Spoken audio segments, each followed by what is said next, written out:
ನೇರ ದಿಟ್ಟ ನಿರಂತರ ಸುದ್ದಿಗಳಿಗಾಗಿ ವೀಕ್ಷಿಸಿ KS news TV Kannada. Vijayanagara ಜಿಲ್ಲೆ ಹರಪನಹಳ್ಳಿ ತಾಲೂಕಿನ ಅರಸೀಕೆರೆ ಗ್ರಾಮದ ಪೊಲೀಸ್ ಠಾಣೆಯಲ್ಲಿ ಪಿ.ಎಸ್.ಐ. ವಿಜಯ್ ಕೃಷ್ಣ ಪದವಿ ಪೂರ್ವ ಕಾಲೇಜ್ನಲ್ಲಿ ವೈ.ಡಿ. ಲಕ್ಷ್ಮೀದೇವಿ ಅಣ್ಣಪ್ಪ, ಗ್ರಾಮ ಪಂಚಾಯಿತಿಯಲ್ಲಿ ಅಧ್ಯಕ್ಷೆ ಪಿ.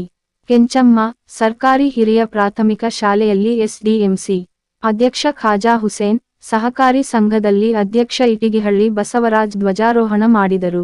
ಮುಖಂಡ ಐ. ಸಲಾಂ ಮಾತನಾಡಿ, ಸ್ವತಂತ್ರಕ್ಕಾಗಿ ಮಹಾತ್ಮ ಗಾಂಧೀಜಿ, ಸರದಾರ ವಲ್ಲಭಭಾಯ್ ಪಟೇಲ್, ಸುಭಾಷ್ ಚಂದ್ರ ಬೋಸ್ ಇನ್ನೂ ಅನೇಕ ಹೋರಾಟಗಾರರು ಬ್ರಿಟಿಷರ ವಿರುದ್ಧ ಹೋರಾಡಿ ಸ್ವತಂತ್ರ ತಂದುಕೊಟ್ಟಿದ್ದಾರೆ. ಡಾ. ಬಿ. ಆರ್. ಅಂಬೇಡ್ಕರ್ ರವರು ಸಂವಿಧಾನವನ್ನು ರಚಿಸಿದರು.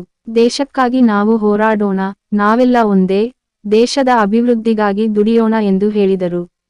ಮುಖ್ಯ ಶಿಕ್ಷಕರಾದ ಎಂ. ಮಾಲತೇಶ್ ಪಾಟೀಲ್ ಮಾತನಾಡಿ, ಸೈನಿಕರ ಬಲಿದಾನದಿಂದ ನಮ್ಮ ದೇಶ ಸುಭದ್ರವಾಗಿದೆ. ನಮ್ಮ ಅನೇಕ ಹೋರಾಟಗಾರರಂತೆ ನೀವು ಒಳ್ಳೆಯ ಹೋರಾಟಗಾರರು, ಒಳ್ಳೆಯ ವ್ಯಕ್ತಿಗಳಾಗಿ ಮಕ್ಕಳೇ. ನನ್ನ ಹಿತಶಕ್ತಿಗಿಂತ ದೇಶದ ಹಿತಶಕ್ತಿ ಮುಖ್ಯ ಎಂದು ಬಾಳಿ. ಜನನಿಗಿಂತ ಜನ್ಮಭೂಮಿ ದೊಡ್ಡದು, ನಾವೆಲ್ಲರೂ ಸೇರಿ ಒಂದಾಗಿ ದೇಶ ರಕ್ಷಣೆ ಮಾಡೋಣ ಎಂದು ಹೇಳಿದರು. ಈ ಸಮಯದಲ್ಲಿ ಶಾಲಾ ಮಕ್ಕಳು ಘೋಷಣೆ ಬೀದಿಗಳಲ್ಲಿ ಮೆರವಣಿಗೆ ಮಾಡಿದರು. ಇದೇ ಸಂದರ್ಭದಲ್ಲಿ ಶಾಲಾ ಮಕ್ಕಳಿಂದ ಸಾಂಸ್ಕೃತಿಕ ಕಾರ್ಯಕ್ರಮಗಳು ನಡೆದವು. ಈ ಸಂದರ್ಭದಲ್ಲಿ ಗ್ರಾಮ ಪಂಚಾಯಿತಿ ಅಧ್ಯಕ್ಷೆ ಪಿ. ಕೆಂಚಮ್ಮ, ಲಕ್ಷ್ಮೀ ನರಸಿಂಹ ಸೌಹಾರ್ದ ಬ್ಯಾಂಕ್ನ ಅಧ್ಯಕ್ಷೆ ವೈ.ಡಿ. ಲಕ್ಷ್ಮೀದೇವಿ ಅಣ್ಣಪ್ಪ, ಎಸ್ಡಿಎಂಸಿ ಅಧ್ಯಕ್ಷ ಖಾಜಾ ಹುಸೇನ್, ಉಪಾಧ್ಯಕ್ಷೆ ನೀಲಾಂಬಿಕಾ ಬಸವರಾಜ್, ಮುಖಂಡರಾದ I. Salam, P. Halesh, SDMC ಸದಸ್ಯರಾದ ನಿಂಗಪ್ಪ, ಬರ್ಕತ್, ಶ್ರುತಿ, ಫರ್ಜಾನ ಬಾನು, ಅನಿತಾ ಅಶೋಕ್, ವಜೀರ್ ಅಹಮದ್, ರಹಮತ್ ಉಲ್ಲಾ, ದಾನಿಗಳಾದ ದಸ್ತಗಿರಿ ಸಾಹೇಬ್, ಈಡಿಗರ ಗೀತಾ ಅಜ್ಜಯ್ಯ, ರಂಗಪ್ಪ, ಮುಖ್ಯ ಗುರುಗಳಾದ ಎಂ.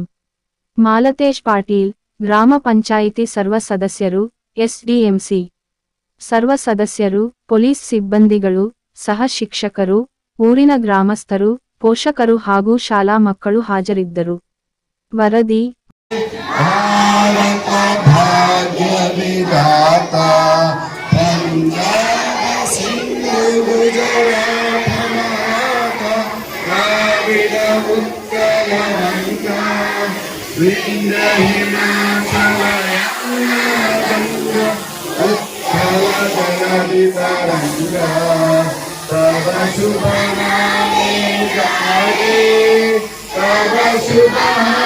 समागे गाहे तव जय गाथा जन गण मंगल दायक जय हे